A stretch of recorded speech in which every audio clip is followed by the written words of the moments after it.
Tonight on All Systems Go, we've got bad games galore. But for some reason, we keep wanting more. That was a pretty good rhyme. You should take a bow. All Systems Go starts right now.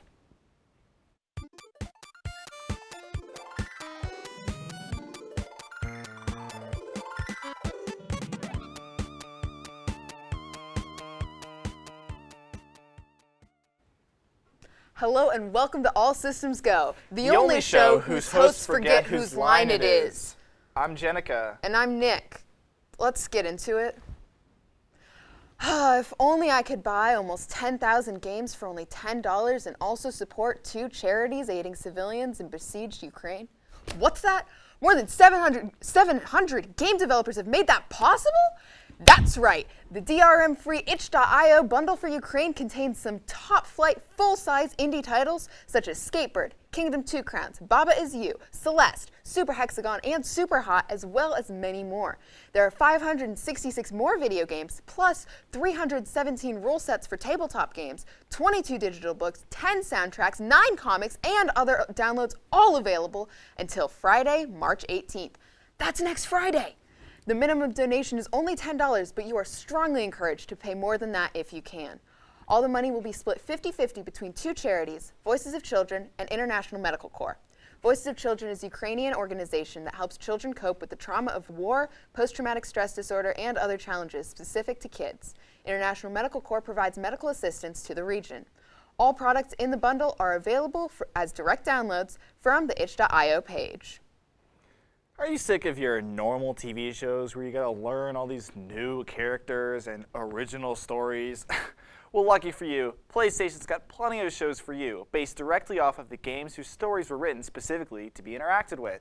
But I'm not here to talk about that Last of Us HBO show. No, I'm talking about the upcoming God of War series on Amazon Prime. Expanse creators Mark Fergus and Hawk Osby are eyeing the project, but no one has been officially confirmed to work on it because it hasn't begun production. Evo has officially announced the lineup of games that will be featured during the tournament this upcoming August. The lineup's a doozy, so here we go. Street Fighter V Champion Edition, Guilty Gear Strive, Mortal Kombat 11 Ultimate, Tekken 7, The King of Fighters 15, Melty Blood Type Lumina, Dragon Ball Fighter Z, Grand Blue Fantasy Versus, and finally, Skullgirls 2nd Encore. And if you're a little disappointed that Super Smash Bros. Isn't on the list, take that up with Nintendo. The company made the decision last month that there would not be any iterations of their franchise at the games, possibly due to Evo being bought out by Sony. But even without Nintendo's appearance at the tournament, you'll be able to enjoy all the fighting to come this August 5th through 7th. You know what's great about the traumatic experiences we as a world are constantly facing, like, I don't know, a pandemic that's been going on the last 2 years? The fact that Hollywood can exploit them. Netflix's latest comedy, The Bubble, does just that, while also asking the question, what challenges did celebrities who appear in unnecessary sequels face? The Bubble parodies a set of a movie, such as the upcoming Jurassic World Dominion, but showcases the behind-the-scenes antics that come with trying to make a movie successful when the actors and crew can't leave the set. Netflix's The Bubble will be available to stream April 1st. Up until 2 days ago, I thought that the biggest collabs, including Snoop Dogg, were the multiple crossovers with the hit band Big Time Rush, but boy oh boy did he prove me wrong. Snoop Dogg, or more accurately FaZe Snoop as he is now dubbed, is an official member of the FaZe Clan, the digital lifestyle and media platform rooted in the gaming and youth culture. Snoop's new role as member of a board of directors will include co-creating content, participating in key business initiatives, and launching merchandise with the brand. As FaZe Clans themselves put it, Snoop has always understood the connection between music, lifestyle, and gaming, which will be vital for the success of this company when they go public later this year. Breaking news! A Batman movie starring multiple A-list celebrities made lots of money? Who would have guessed? Specifically, I'm talking about The Batman, which made an insane $134 million in the box office for its domestic debut, which makes it the second highest opening domestic box office earner of the pandemic era after Spider-Man No Way Home. The movie already has a sequel in development along with multiple spin-off series following various characters from the film, but with the earnings like this, we're likely to see more in the future. Today was Sony's latest State of Play, and we've got lots of exciting news. So here's a rundown of what we think matters. Returnal is getting an update that adds co-op that will be released March 22nd. A new game called Exoprimal, which, if you've ever played Dino Crisis, is essentially the same thing. JoJo All-Star Battle is also getting a remaster that adds 9 new characters. Gundam Evolution is coming to the West, which doesn't normally happen for Gundam games. Plus, there will be a network test this spring. And finally, the Teenage Mutant Ninja Turtles, the Cowabunga Collection, will release later this year. It will include 13 TMNT games, and if you want to check out the rest of the state of play, you can watch it on the PlayStation YouTube channel. So, did you help contribute to Batman breaking the box office? I sure did. I watched that movie so hard, Oh, and it was good. it's good. Let's just say there was nothing in the way between my eyes and the screen, because the song's Something in the Way. That's a pretty good joke. Did you see but the you know movie? no, but I watched Cyrano, which is better, maybe? Who's to say? I haven't seen the Batman movie, but listen up, guys. I could talk about Cyrano for so long. In fact, this entire episode is now a Cyrano review show. The music, gorgeous. Peter Dinklage, he can sing? What? Wouldn't expect it, but he can. The story, fabulous. The outfits, beautiful. Cinematography, mamma mia. Absolutely wonderful. Mamma mia. But, unfortunately, we can't always talk about Cyrano. So up next, we've got a video about a game that I was strictly instructed not to call bad. All systems go. We'll be right back. Nikki made a video about a pretty surreal game, and it's an experience. Let's take a look. I'm Nikki. I'm Seth. And I'm Dylan. We're gonna play a crappy video game today. So I know 3 things about this game. Number 1, I bought it back in 2015. 2, it was on a 96% sale, so I got it for 20 cents. Steal. Third thing I know about this game, it has mostly negative reviews. 10 guns and more than 20 monsters. The game is hard. Dang, more than 20 monsters? 20. Very transparent on the difficulty, too. The game is hard. This game is hard. It's hard. There we go. Oh boy.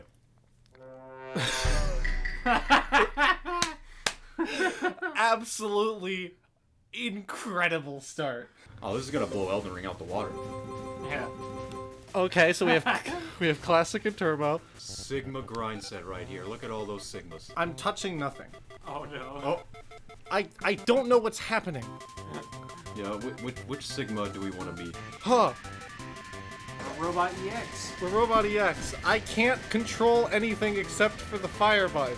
Okay, hold This on. game is hard. This game is... Yeah. It's going on its own. Should we try turbo? We can try turbo. Whoa. Whoa! Hang on. Whoa! Whoa! Well, this is a different game. Maybe I should have done my research on...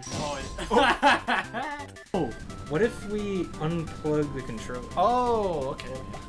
Maybe, and that's Oh, the wait, partial. It did Yeah, stop. Oh my god! That's- It was the fact that my controller was plugged in. that's the partial controller support. It does not like it. Go. Oh, Now it's okay. playable. Oh, and that's Oh, it's an okay. actual video game. In one of the other attempts, I think. What was that? Indiana Jones track. Okay, so log. Whoopsie daisy. There we go. Well, Down. Yes.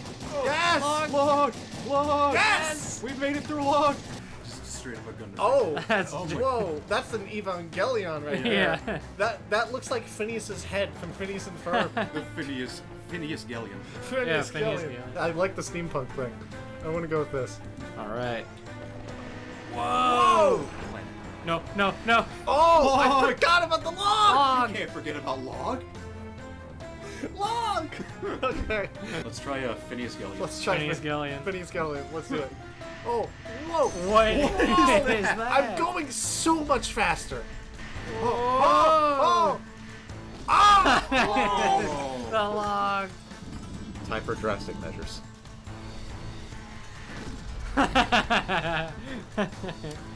Drasticer. Can't tell on that particular Oh, not log. log! Yes! Oh, I lost all my souls. Oh, Yes. we're uncharted territory. Oh boy. Here we Just go. like Nathan Drake. What? Oh, we beat the Oh, we did it! log! Let's go! We got it. Oh my god. Wow, game is hard. Game is hard. The game is so hard. Batman point. Oh yeah, that's been our boy. That's the meta. Our Oh no, it hit me there. Kind of has to be. Oh yeah, I cannot get past. All right, let's try it. Also, you get 10 points when you explode. Did you notice that? Do it again. You start with 150. Because there are You get 60. 10 points when you explode. What? I mean, you destroyed something. See, this game is a statement on humanity. Level 2. Done. Clearly the best one. Batman. It's kind of OP. Best ship on Dock 25 right there.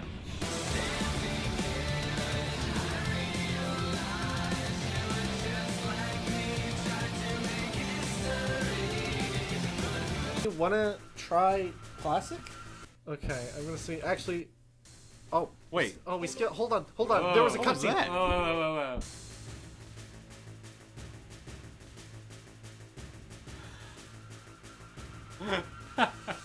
Okay.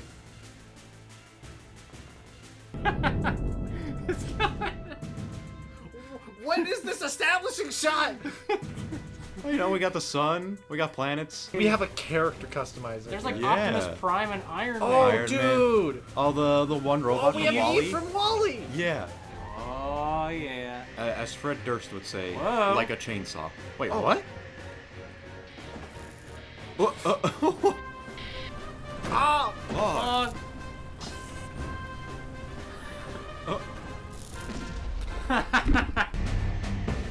do we have to do the cutscene every time with the rum pa tum pa tum pa tum pa tum pa tum?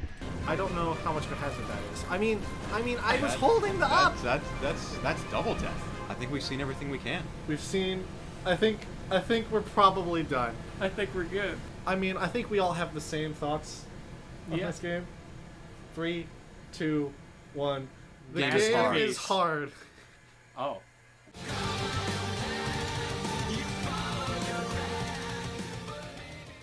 Damn, that's crazy. Anyways, coming up next, we're talking tropes. But you're going to have to wait until All Systems Go returns right after the break. Welcome back to All Systems Go. Today we're going to be talking about tropes in pop culture. I'm here with Nick, Jenica, Kayla, and Eric. Hola. How's it going? Yikes. Great to So- be here. We're out here. To start us off, what would you consider to be your favorite pop culture trope? Who wants to go first? All right, start us off. I like the secret identity. Okay. Would you care to What does that elaborate? mean? So, you know, like, I feel like not enough superhero movies do secret identities anymore. Even Spider-Man, who's, like, known for his secret identity, they managed to make a movie where he loses his secret identity. And I like it when it's, like, you know, like Batman. Well, the Batman, they do that. But they don't really do the secret identity thing, because in that movie, he's pretty much just Batman the whole movie. I like it, like, Spider-Man does this the best, but I like it when, I think Moon Knight might do this. But, you know, Daredevil does this. Daredevil does it really well. Oh, yeah. The Flash did it well until, like, systematically he tells every single character his secret identity until that's, like, not a plot point anymore. But, yeah, I like that. I wish they did that more.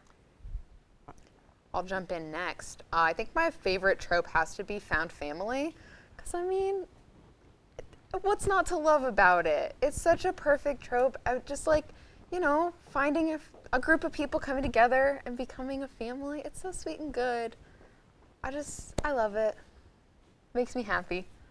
Mine would be like a tie between three, which would be fake dating, enemies to lovers, and I don't know what to call it. Just one person in the couple dies. Like, it's so, Tragedy. I don't know, it's just so really heart-wrenching. fanfiction. I love really heart-wrenching stories. I love to that's cry. fair. I'm I noticing love a to through line in be all of so these. sad. My favorite tropes make a me little really bit. sad. Understandable. Mine are my favorite scenario is like a mirror match where it's just two people fight. Like this, it's the same person. It's just the same guy fighting himself. I always love that. And my other is a rival character where it's just the same. Again, it's the same guy but really edgy, and I don't know why. It's just always cool. Like Spider-Man and Venom. Kevin Levin from Ben 10 was the blueprint. Just the same Dark just the same kid, but a total psychopath and emo punk. That's so it. good. Like I me know and we're the doing Joker, multiple. except the Joker is the normal version of me. I'm like the Joker from the movie Lego Batman 2019.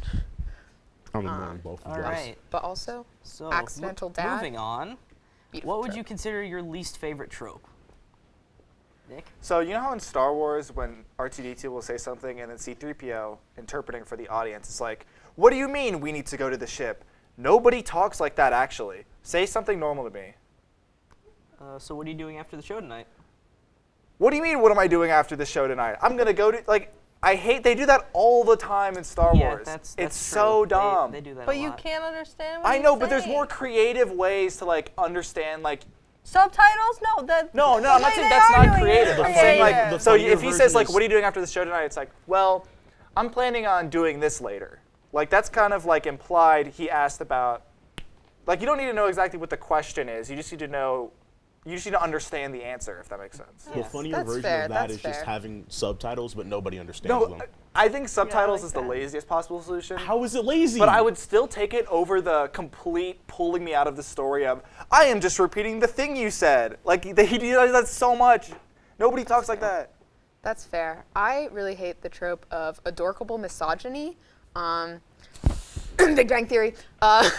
Just because someone is a nerd or got bullied as a kid doesn't mean he can't be a misogynist. Please stop. It's not funny. It's not goofs. It's not cool. Don't enjoy that one. I don't enjoy.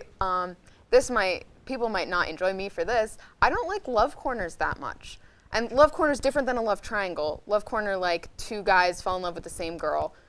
Love triangles involve at least one gay person, and the only acceptable answer is polyamory for that one. But love corners, I don't know. It's so used, and it just kind of, it's overused, and I'm kind of tired of it. It's a little boring. And also, Born Sexy Yesterday trope. What is that? It's when a generally female character, it's always a female character, is like in Tron, she's an adult woman, but she's like a robot or something, so she just came into the world, and so she doesn't know anything, and because of that, she's sexy.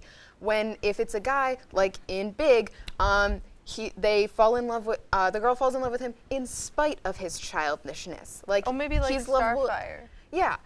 That's It's just like crazy. when it's Starfire's just like Point in culturally, day. like, just doesn't know, but that's Yeah. different. If you really, it's because she's dumb that she's sexy. It's just uncomfortable. I don't like it. I don't like the big, like, I love friends to lovers. Like, you weren't friends with your significant other? Like, what are you talking about? Like, yeah, you're gonna start as friends. Like, I feel like that's just so dumb. Like, oh, I love friends to lovers. That's So a you, relationship. like, that's a relationship. Like, what are you talking You like about? You just relationships. you love regular relationships? Like, I don't get it. Mine was also Love Corner, but for different reasons, mainly because it always ends up with one character just existing to act as an obstacle for another. Because we all know how this is gonna end. We all know who the writer wants to get together. Like The Office. One character just Actually. like there's Roy and then there's Jim and Pam. I don't watch. Okay, The so sorry to Office. cut you guys off. All right, one last thing. What's something in pop culture now that isn't a trope, but you would like to see become a trope? I think we should ship Roy and Jim.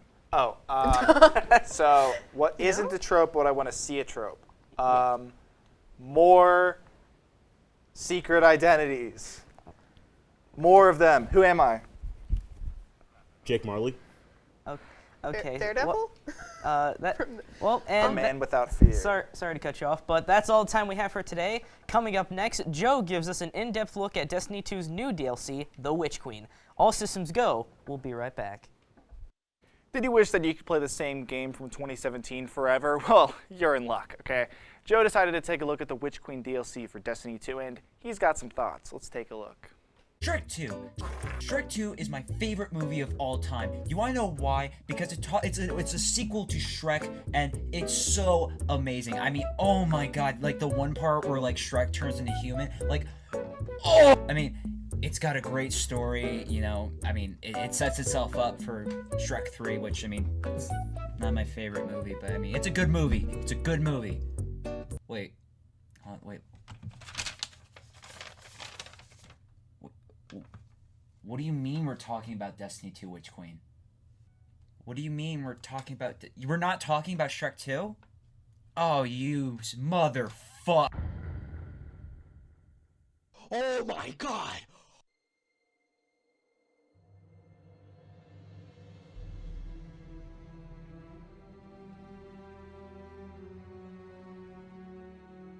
When Destiny 2 launched in 2017 after Destiny's conclusion with the Rise of Iron expansion, it felt as though Destiny 2 had a bit of weakness to it when revamping its entire system, throwing out old content in place of new content.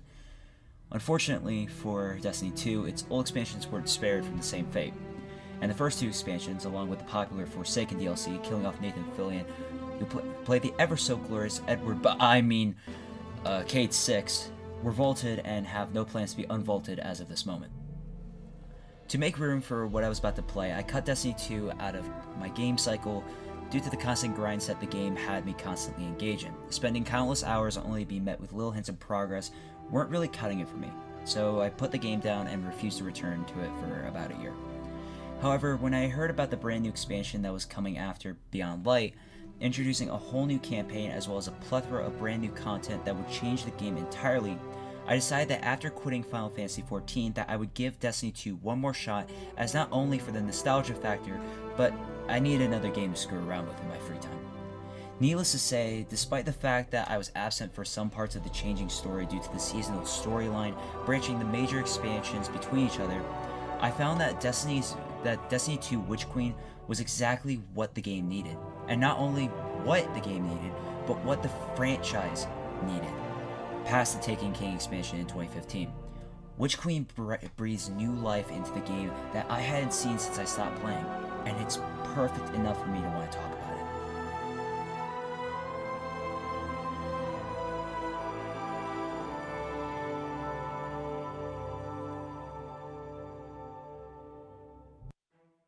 The story takes place after Season 15 of Destiny 2, and if you ask me what Season 15 was about, I would shake my head and laugh, because that season was shit. But if you don't know, let me give you a fun little rundown in case you're brand new to the game, and I'll put it in basic terms because if I were to explain it generally, I would probably lose you.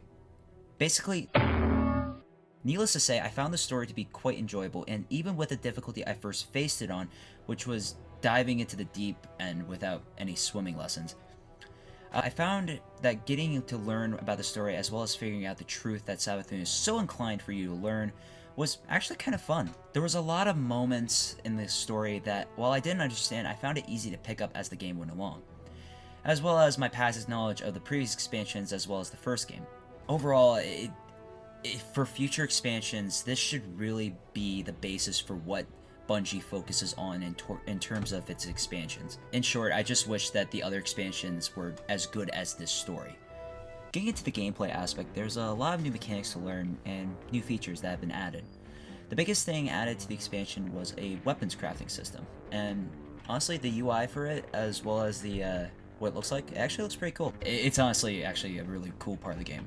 Apart from that, the Lucent Hive, which is like the Hive, but now they have the light just like us, are a brilliant addition to the game with this expansion. While the game had introduced Hive as one of the main core enemies of the original game, the Lucent Brood acts as an entirely new form of getting, well, killed if possible, from casting the same abilities that you perform by using the light to being accidentally resurrected when you least expect it, or well, not accidentally, but more or less, they can get resurrected. And this all happens, but you can stop this by killing their ghosts. Now, one of the biggest changes that comes with Destiny 2 Witch Queen is a subclass known as Void, with the introduction of Void 3.0, adding a lot of brand new changes to the spectrum of how it's done. Void 3.0 now actually has it so that you do way more damage in the field as well as more chaos as well. It's a cool part of the expansion, and honestly, it's just a cool part of the game in general. And with it, it adds a lot of new functionality to the gameplay, and it's a really cool part of the game. So in conclusion, while there was a lot in this game, and I can't actually explain all of it because of spoilers, and I don't want to do that, I will say that this is probably one of the greatest pieces of content that Bungie has put out since Destiny first launched in 2014. Its campaign and its story are amazing, and hell, even damn near perfect at that. Its settings, in which establishing a sense of dread as well as a beautiful skybox, to its level design, which honestly is a hell of a strong point about the game. And unfortunately, I can't say much for the PvP because every Destiny player has complained about the PvP. Literally, this was the one expansion that had made me seriously excited about Destiny again. And That says a lot since I stopped playing it probably back in like 2021. What I suggest is go try Destiny 2. While this isn't part of the review, Destiny 2 is free to play, and if you do like it, you can actually buy the Witch Queen expansion, which is currently out right now. That's it from me. Wait, what the hell? Joe? Yeah? Did you kill Nick? What are you talking about? Did you kill Nick? I don't know what you're talking about. I saw the video. I know what you did. Okay, so what? Maybe I did kill Nick. What's it to you? Huh? It's not like it's the end of the world or something like that. Oh.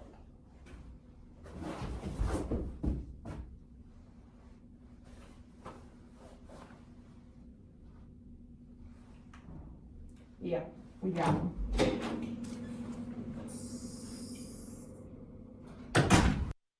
Up next, we'll join Nikki and the cast for trivia that will determine how much we actually know about what we talk about on this show. All systems go. We'll be right back. I hope everyone is ready to deal with a bunch of insufferable nerds.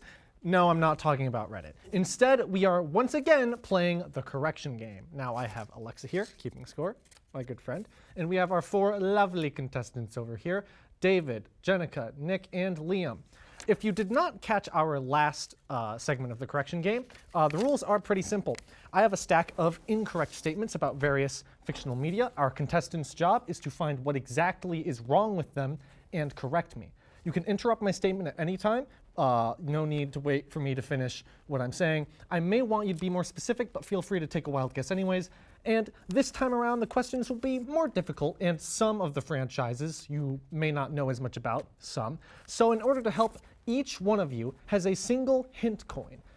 When you declare you want to use this hint coin, 2 things will happen. 1, I will read the question again, but I'll read less of it. It'll still have the incorrect thing. It's basically narrowing down what exactly you're looking for. And if you're the one who used the hint coin, you will be the first one to get a guess at what the incorrect statement is. But you only get 1 hint coin, so use it wisely. Are we ready to go? Yeah. I love the enthusiasm. Our first topic is one I think you guys probably know about. It's about Lord of the Rings. The Fellowship of the Ring was the group tasked with taking the One Ring, a ring of power forged by Saruman, to the fires of Mount Doom to destroy it. This group consisted of Frodo, Samwise, Merry, Pip. I think they hit the sound effect on accident. The group consisted of Frodo, Samwise, Merry, Pippin. Yes, Nick. I'm like 90% sure there's not a Mary. Incorrect. There are 4 halflings, and that is Frodo, Samwise, Merry, and Pippin. Women's Month. Frodo, Samwise, Merry, Pippin, Aragorn, Boromir, Legolas, Gimli, and Gandalf. Yes, Jenica. Gandalf is not part of the Fellowship officially. He just Incorrect. He's very much a part of it. was like- First movie he was there with. Can you repeat the names in the beginning again? In the big, which Just part? all the names. The big list I gave, Jenica. Can I buzz again? Sure. Since no one has it. It was not. The ring was not forged by Saruman. Was it? That is correct. There is Sauron, It's Sauron, and Saruman, not Saruman. who are 2 different characters. Saruman is the right hand of Sauron. Very confusing. Sauron's the eye. This next one is about Ace Attorney. Phoenix Wright has encountered some truly bizarre situations, including real spirit channeling and putting a parrot on the witness stand. However, being known for his quick thinking, bluffing and improv skills, and physical fragility, he has managed to become one of the most well-known lawyers ever, both in his world and ours. Yes, Nick? He's buff. Close enough. He is not physically fragile. In fact, quite the opposite. He is known for surviving things that should kill people. In one game, he is hit by a car, goes flying, hits his head on a telephone pole, and the only thing he suffers is a sprained ankle, which doesn't make sense. I mean, doesn't that happen to most of you? This man that happened is to me last invincible. Tuesday. Happens to the best of us. This man is invincible. I'm scared of him. Now we're talking about Batman. Okay. After hearing about the murder of his parents, Bruce Wayne swore to fight crime within Gotham City. After taking up the mantle of Batman, he trained in martial arts and used his inherited wealth to develop a number of tools to aid him in his battles. Jenica. He didn't hear about the death of his parents. He experienced it. 100%. Okay. He was right there. I was That the one one who watched the Batman. is like some real pedantic garbage that I threw in there. Our you next catch topic that. is Scooby-Doo. Yeah. Scooby-Doo. And I'm into that. feel free to take wild guesses because it'll be funny. Okay. Scooby-Doo has taken many forms in its decades of existence, with the first episode airing in February of 1979. The franchise has seen nearly a dozen cartoon series, a number of shorts, and a slew of movies, both animated and live action. Any guesses? Any hint coins? David. It actually started in 1969. That is correct. Yeah, it was. Are you able to tell me the month? I'm not sure. June or December.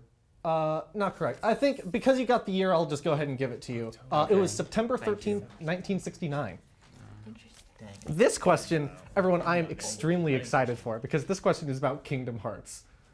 Where's Eric when you need him? There's Eric. Hey guys, I'm right here. I like Kingdom Hearts. Oh yeah, that's right. Okay, yeah. The complexity of Kingdom Hearts' story is legendary. Highlights include Donald Duck canonically being the strongest mage in any Square Enix game, Mickey seeking revenge on the Heartless when he believes Goofy to be dead, and the fact that when you say the name Xion, you could be referring to like 4 different characters. Nick. Goofy wasn't the one he thought was dead. Incorrect. He does fully think Goofy is dead. That Like Goofy would've been gets hit in the crazy if I head got with that a right. rock, and he just doesn't like. They're like, Goofy, get up, and he just doesn't. It's horrifying. Scary. And Mickey does like the Arthur Fist meme, like they'll pay for this. The door to darkness. This is why I Can't used to remember. wear Is that helmets the while second one? wearing my That's bike. Kingdom Hearts 2. what I Anyways, thought. yes, back to the question. Does anyone have any guesses or want to use a hint coin? I'm still thinking about Goofy dying. I'll take a hint. Liam, you want to use a hint coin? Okay, you will be the first one able to respond to this. Mickey seeking revenge on the Heartless when he believes Goofy to be dead, and the fact that when you say the name Xion, you could be referring to like 4 different characters. Saying Xion. I mean, yeah, you can be referring to like Sora, Roxas, and all that. I'm thinking that. I don't think I know this one actually. Nick, I'll give you this now. It wasn't against the Heartless. It was against the Rock. Oh, wait. Was it? Is it still against? Is it against Organization 13? Because it seems like no one's getting this one, Yeah. this is one where it's kind of vague. I wrote this, and then I found out it's actually kind of vague who he's seeking revenge against. So because no one's going what I'm actually going for, I'll go ahead and give Liam the point. What I was going for is that it is not Xion who is the name. The name I was looking for was Xehanort. Oh. Who? Yeah. Actually, I wrote this down. Dijon, like the mustard. Confused with like 4 different characters. Turns out it's like 13 plus, and I didn't know that when I wrote this question. When I heard Xion, I'm thinking like, isn't Xion one of Sora's? Like, Gravity nobody? Falls! Oh. I know. Twin siblings Dipper and Mabel Pine spend their summer with their grunkle Stan, who runs a tourist trap in the called the Mystery Shack in Gravity Falls, Oklahoma. However, Nick, I think, was first. Oregon. Oregon. It is not in Oklahoma. It is in Oregon. They refer to being in the Pacific Northwest, which wouldn't make sense in Oklahoma. You're next to Texas. This might be the last one we have time for, unfortunately. This is about the video game Hollow Knight. The fallen kingdom of Hollow Nest, though desolate, has a variety of characters to be found there. The friendly cartographer Cornifer can be found in every area in the game. The merchant Sly will sell you many items at what he claims is a great price, and warriors such as Cloth and Coral can be found wandering around Hollow Nest themselves. Nick. Can I use a hint coin? Yes, you may. The friendly cartographer Cornifer can be found in every area of the game. The merchant Sly will sell you many items at what he claims is a great price. I don't think Sly is his actual name. Incorrect. Sly is the name of the merchant, yeah? The cartographer is not named Cornifer. Incorrect. His name is Cornifer. Any other guesses? He can't be found in every corner of the game. That is, you sort of brute forced your way through that. But yeah, you got it. I feel robbed. He's missing I'm not familiar with that. Just take my hint coin. Why don't you? Thank you. He is missing in about 3 areas I was about to say that they're cheap, of the they're not game. expensive. And I believe, unless I'm mistaken, that is all the time, all the that name we have looks time Sly. for. Who is Yeah, our that's winner? so It looks nice. like our winner is Jenica. Incredible. No, good game. Good game. Good game. Good Good game. game. Good Good game. game. Write your name. Good game, game, everyone. good game, I good got game, it. good game, Good game. Good game. Good game. Good game. Good game. Good game. Good game. Good game. Good game. You're the real winner. I had a lot The more real questions, winner but I is- suppose we can just save them for next time. That is all the time we have for our game. I'd close out the show, but that's not what I'm getting paid for, so I'm going to throw it to Nick and Jenica. Wait, you're getting paid for this? That's all we got for this week. Make sure to come back next week at 9 for more of us here at All Systems Go. And don't forget to check out our social media in the meantime to stay current on all things ASG. I'm Nick Thaman. And I'm Jenica Jenick. All Systems Go, signing off.